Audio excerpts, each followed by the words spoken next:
Chemical hair டைக்கு bye சொல்லிட்டு natural hair டைக்கு ஹை சொல்லுங்க. அமோனியா சல்ஃபேட் பிபிடி இல்லாமல் தயாரிக்கப்பட்ட ஜிகே நேச்சுரல்ஸோட நேச்சுரல் பிளாக் ஹேர் டை. திராவிட பேரியக்கத்தின் மிகச்சிறந்த ஆற்றல் படைத்த பேச்சாளர் நாஞ்சில் சம்பத் அவர்களும் நாம் தமிழர் கட்சியிலிருந்து மரியாதைக்குரிய சகோதரி காளியம்மாள் அவர்களும் இணைந்து வர வாய்ப்பு இருக்கிறதாகவும், மக்கள் பணி எவர்கள் செய்கிறார்களோ, மக்களை யார் கடவுளாக போதிக்கிறார்களோ அவர்களுக்கு தாவேக்காவில் இடம். தலைவர் விஜயை பின்பற்றினால் இன்னும் ஒரு 1000 கோடி கொள்ளையடித்து விடலாம் என்று பகல் கனவு காண்பவர்களுக்கு அங்கு இடம் இல்லை. அப்படி கண்டிங்கன்னா தலைவர் விஜய் அவர்கள் அழகாக உங்களுக்கு போட்டுக் கொண்டிருக்கிறார் என்று போட்டார் பாருங்க. எஸ்ஐஆருக்கு ஒரு பாதையை, எஸ்ஐஆரை பின்பற்ற வேண்டும், ஆனால் அதற்கு இருக்கிற ஓட்டையை அடைக்கும். இன்னொன்று தெரியுமா, எஸ்ஐஆரை கண்காணிக்கிற ஒரு படையை இப்போ ஆரம்பிச்சிட்டார். பார்ப்பதற்கு வாரியர்ஸ் படை இன்றைக்கு இறக்கி விடப்படும். நான் நினச்சேன் 4ஆம் தேதி அறிவிச்சிட்டார் தலைவர், இந்த பசங்க 1ஆம் தேதியே போய் அங்கே முற்றுகையிட போகிறாங்க. 4 நாள் அங்கேயே சமைச்சு சாப்பிட்டுக்கிட்டு 4ஆம் தேதி தலைவர் வர்ற வரை அங்கேயே கிடப்பாங்க. எங்கேயாவது இந்த கூட்டத்தை பார்த்துக்கிட்டு கிடப்பி. அப்படிப்பட்ட தொண்டர்களை தக்க வைத்திருக்கிற பேர் இயக்கம் தமிழக வெற்றிக்கழகம். அவன் மட்டுமா வந்து நிற்கிறான், குடும்பத்தையே கூட்டிகிட்டு வந்து சட்டி முட்டியோடு உட்காந்து சமைச்சு சாப்பிட்டு 4 நாளைக்கு அங்கேயே கிடக்கும்.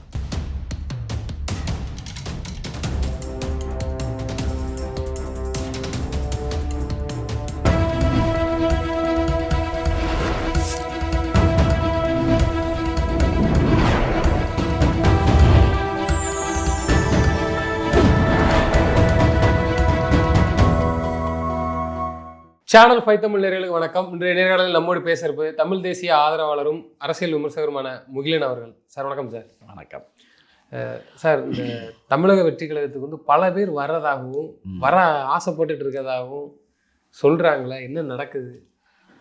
நூற்றுக்கணக்கானவர்கள் பின்னணியில் நின்று கொண்டிருக்கிறார்கள். அண்மை செய்தி கூட அனைத்து இந்திய அதிமுக சட்டமன்ற உறுப்பினராக இருந்த அஷன் மரியாதைக்குரிய தலைவர் விஜய் அவர்கள் சந்தித்து இணைத்துக் கொள்கிறேன் என்றெல்லாம் சொல்லக்கூடிய செய்தியும் கசிந்து கொண்டிருக்கிறது.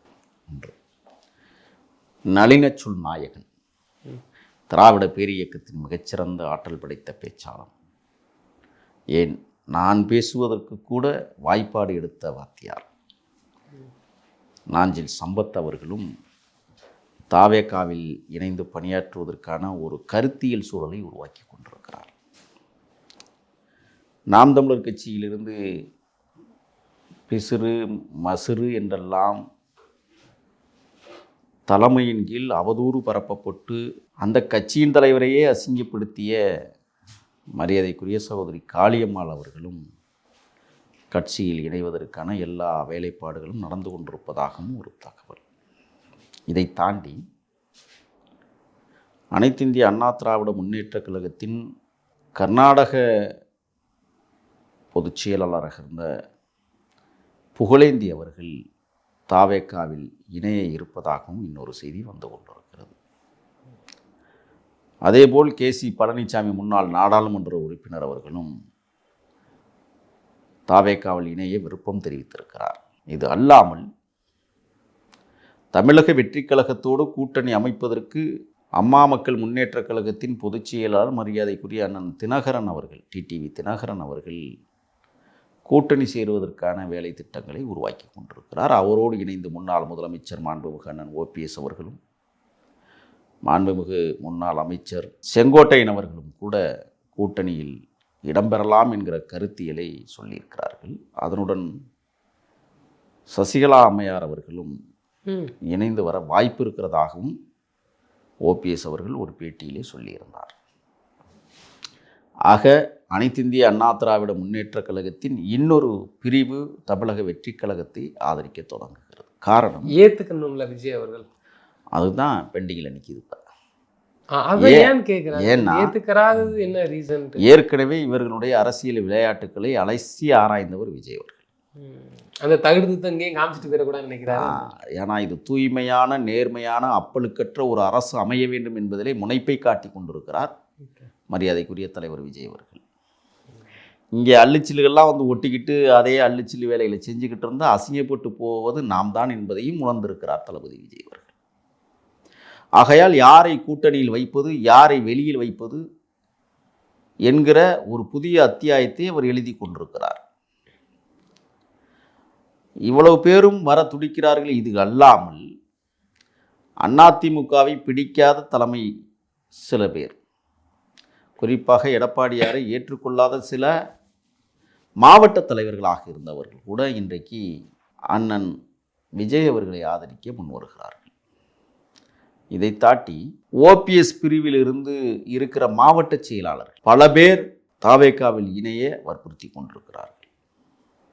என்னிடத்திலே ஒரு சில மாவட்ட தலைவர்கள் பேசுகிறார்கள். நீங்கள் அங்கே இணைந்தால் நாங்களும் வருகிறோம், எங்களுக்கு உரிய அங்கீகாரம் தமிழக வெற்றி கழகம்தான் என்பதை உள்ளூர அறிந்திருக்கிறார்கள். எல்லாவற்றிற்கும் ஒரு தடுப்பு இருக்கிறது. கடலுக்குள் டால்பின் எவ்வளவு ஆழத்திலிருந்து மேலிருந்து குதிக்கிறது என்பதை அழகு பார்க்கிறார். மிகப்பெரிய கடலாக பரிணமித்திருக்கிற தமிழக வெற்றி கழகத்தில் பல்லுயிர்கள் வாழ்ந்து கொண்டிருக்கிறது. அது பண்பட்ட உயிர்கள், பாசத்திற்குரிய உயிர்கள். அங்கே வேஷம் போடுபவர்களுக்கு இடமில்லை. இப்போ அந்த வேஷம் போடுறது யாருன்னு தான் பார்த்து அலசி ஆராய்ஞ்சிட்டு இருக்கீங்க. அதுதான் வேலை. உண்மையானவர்களுக்கு மட்டுமே. இன்னொன்று தெரியுமா, உலகத்திலேயே குழந்தைகளுக்கான பால்பெண் திட்டத்தை கொண்டு வந்த உன்னத தலைவர் விஜய். தெரியுமா உங்களுக்கு? அது தன் நடிகராக தமிழ் திரையுலகில் அவதரிக்கிற காலகட்டத்தில் இருந்து எண்ணற்ற பணிகளை மக்களுக்காக செய்தவர். ஆகையால் தான் மக்கள் பணி செய்யக்கூடியவர்களுக்கு முதன்மையான இடத்தை அவர் கொடுக்கிறார். மக்களிடமிருந்து பறிப்பதை தவிர மக்களிடம் கொடுத்தவர்கள் யார் என்பதை உற்று நோக்குகிறார். ஏன்னா குழந்தைகளுக்கான பால்பெண் திட்டம் என்பது வரலாற்றிலேயே மிகப்பெரியது. தன்னுடைய 21 வயசு அந்த பால்வடியும் முகம் கூட பண்பட்ட முகமாக மாறுவதற்கு முன்பாகவே மக்கள் மீது மரியாதையை மதிப்பையும் வைத்த காரணத்தால் தமிழ்நாட்டில் இருக்கிற எண்ணற்ற குழந்தைகளுக்கு அந்த பால்பெண் திட்டத்தை கொண்டு போய் சேர்த்த பெருமை விஜய்க்கு சாரும். முதல் 3 இடங்கள் பிடிக்கிற மாணவ மாணவிகளுக்கு தங்கத்தை கொடுத்தது மட்டுமல்ல, வைரத்தையும் கொடுத்து அழகு பார்த்த பெருமகன். முல்லைக்கொடி வளர்கிறதே என்பதற்காக தங்கத்திரையை தானமாக்கிய பாரி மண் இந்த மண். மயில் குளிரில் நடுங்குகிறது என்று இயல்பாக ஆடுகிறதை பார்த்த ஓரி போன்றவர்கள் போர்வையை கொடுத்து குளிரை நடுங்குகிற மயிலை நிறுத்திய பண்பாளர்கள்.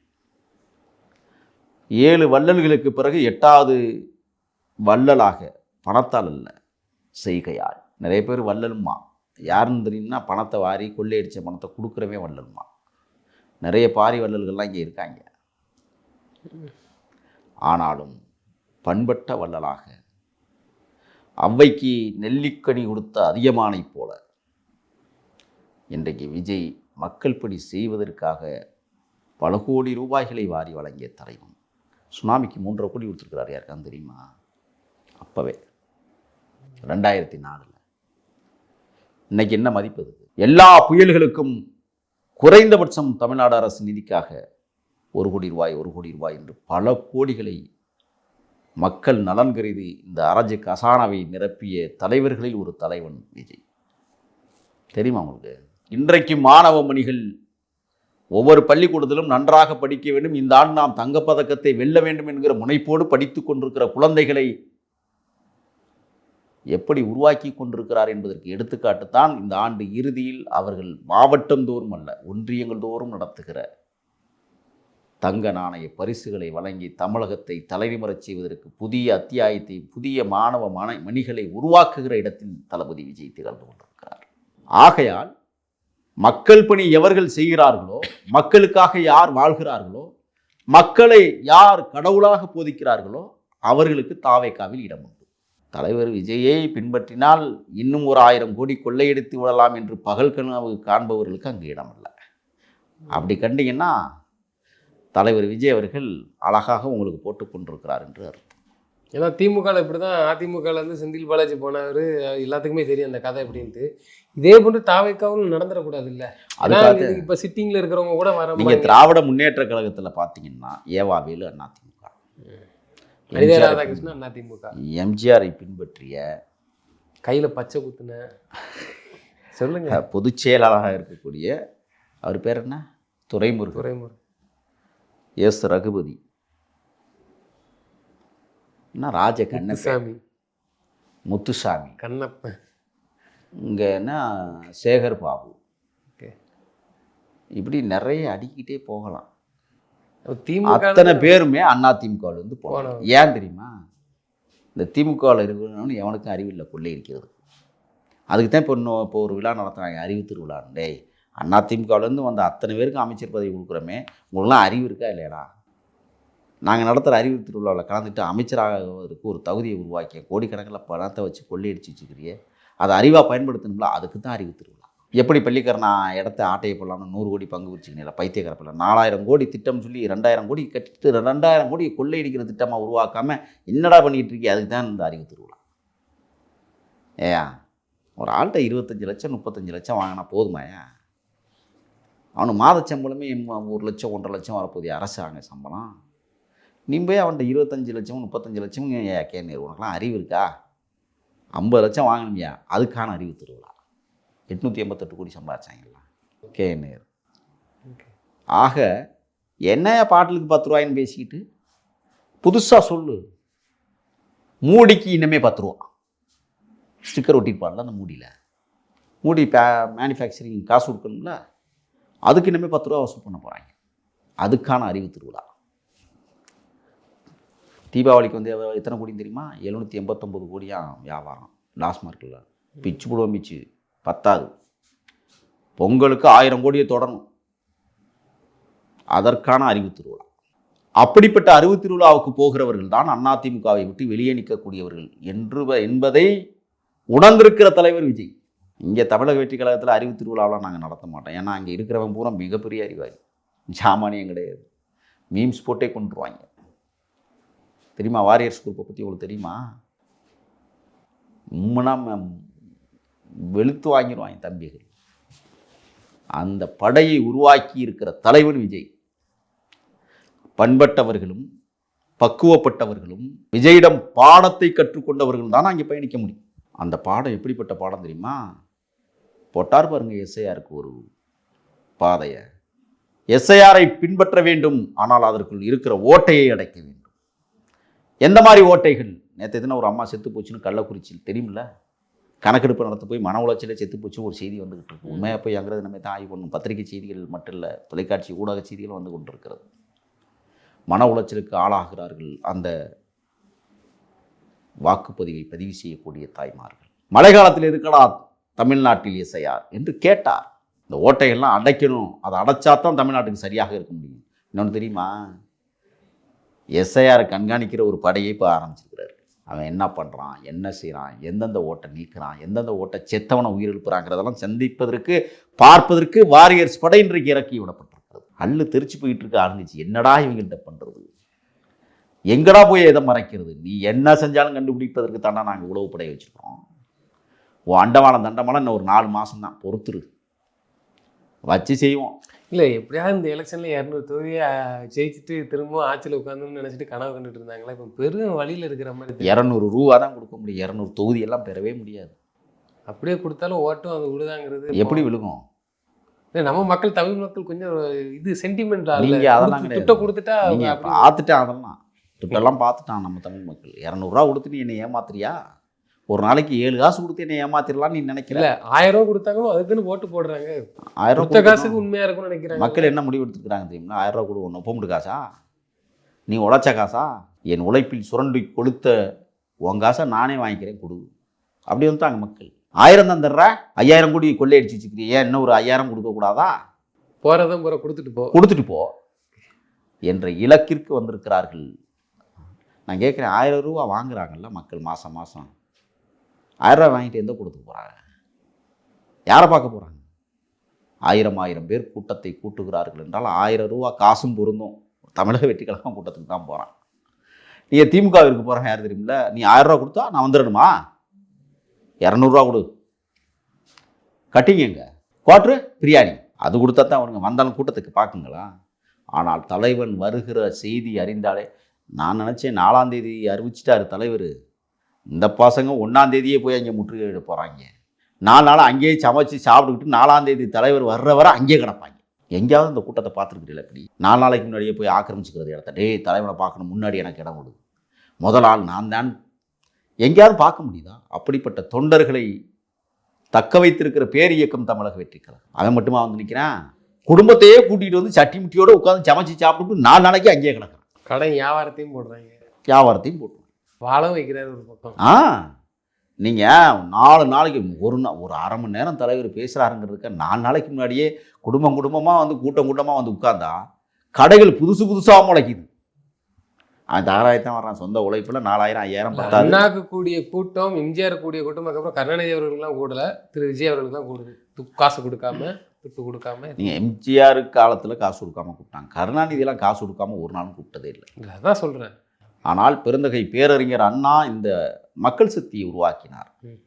அண்ணாவிற்கு பிறகு எம்ஜிஆர் உருவாக்கினார். எம்ஜிஆருக்கு பிறகு இன்றைக்கு தளபதி தலைவர் விஜய் உருவாக்கி இருக்கிறார் என்றால் தன்னெழுச்சி அது. ஏன் தெரியுமில்ல, இவங்க பண்ணுற அக்கிரமம் ஆத்திரத்தில் பொறுக்க முடியாமல் அன்றாடங்காட்சி மக்கள் இவங்களை ஓட விடணும் என்பதை முடிவெடுத்து வருகிற காரணத்தால் தான் இன்னைக்கு தமிழக வெற்றி. நீ என்ன விமர்சனம் வேணாலும் வச்சுக்க, நாங்க அந்த அறிவில்லாத கூட்டம் வச்சுக்க, என்ன வேணாலும் வச்சுக்கோ, ஆனா இப்படிதான் இப்படித்தான் இருப்போம். நீ என்ன வேணாலும் வச்சுக்கோ, அவங்களே முடியலையே, சொல்லியும் முடியலையே. தற்கொலை கூட்டம்னு வச்சுக்கோ, தருதலை கூட்டம்னு வச்சுக்கோ, நாங்க என் தலைவனுக்கு தம்பிகள், நீ என்ன வேணாலும் பேசிக்கோ. 1.5 லட்சம் இளைஞர்கள் ஓட்டளிக்க இருக்கிறார்கள். 1.5 கோடி வாக்காளர்கள், புதிய வாக்காளர்கள். ஒரு மாவட்டத்துக்கு 1.5 லட்சம் பேர் இன்னைக்கு தமிழ்நாட்டில் வந்துட்டான். 1.5 கோடி இளம் வாக்காளர்கள் இளைய தளபதியாக இருக்கக்கூடிய தலைவன் விஜய்க்கு வாக்களிப்பதற்கு கூட்டமாக கூடுவதை பார்த்து விட்டு குடல் கலக்கி திரிகிறானுங்க எல்லாம். என்னடா இவங்களை பண்ணுறது, எங்கே பழி போடுறது, கரூரில் பழி போட்டு பார்த்தோமே நிற்கலையே, அடுத்த பழியை எப்படி போடுவது, அதற்காகத்தான் எச்சரிக்கையாக இருக்கிறோம். நீ அடுத்த பழிக்கு தயாராகிறாய். நீ சொல்ல பார்த்தா திட்டமும் தீட்டிச்சுனே போலங்கிற பெரிய திட்டமெல்லாம் இருக்கும். சேலத்துல இருக்குமா? ஆமாம், கவனத்துடன் செயல்பட வேண்டும் தாவேகா தொண்டர்கள். தளபதி வழிகாட்டுதலின்படி செயல்பட வேண்டும். தலைவருடைய வழிகாட்டுதல் ரொம்ப முக்கியம். அவர் வழிகாட்டிட்டு தான் கிளம்ப போகிறார். தொண்டர்களுக்கு உங்கள் மாதிரி உடன்பிறப்பே, உளுந்தம்பருப்பே, கருவாட்டு குழம்பே, கத்திரிக்காயின் கடிதம் எழுத போவதில்லை. கண் சிமிட்டி ஒரு வார்த்தை, தோழனே தோழியேன்னு சொல்லி பேசுகிற அந்த வார்த்தை ஒட்டுமொத்த தோழர்களுக்கும் பொருந்தும். அறிவார்ந்த அந்த செய்தியை பார்ப்பதற்கு நான் காத்துக்கிட்டு இருக்கேன். எப்படா அண்ணன் அறிக்கை கொடுப்பாங்க, எந்த மாதிரி அறிக்கை வெளியில் வரும். பக்குவப்படுத்துகிற இடத்தில் தலைவன் இருக்கிறார், பக்குவம் அடைகிற இடத்தில் மக்கள் இருக்கிறார்கள், குறிப்பாக தாவேகா தொண்டர்கள் இருக்கிறார்கள். வளரும் தலைமுறையை வார்த்தெடுக்கிற பெருமை இன்றைக்கு வெற்றி கழகத்திற்கு வந்திருக்கிறது என்றால் எவராலையும் அசைக்க முடியாத ஏக்கு இரும்பு கோட்டையாக தமிழகத்தில் தலை தோங்க தொடங்கியிருக்கிறது. பொறுத்திருங்கள், 2026 தை பிறந்தால் வழி பிறக்கும். நிச்சயமா சார். தொடர்ந்து தங்களது கருத்துக்களை பண்ணுவதற்கு நன்றி. நன்றி.